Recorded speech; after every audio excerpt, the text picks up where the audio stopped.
धम्मपद ब्राह्मणवग्गो चेत्वानंदिं वरतंच संदामं सहनुकमं उकितपलिघं बुद्धं तमहं ब्रूमी ब्राह्मणं।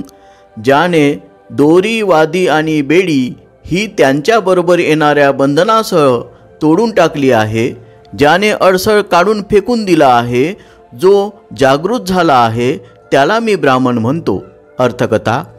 एकदा दोन माणसांनी आपापल्या बैलांच्या ताकदीची तुलना करण्यासाठी गाड्यांमध्ये वाळू भरून त्या बैलांना ओढायला लावल्या, पण गाड्या फार जड असल्याने त्या जराही हलल्या नाहीत।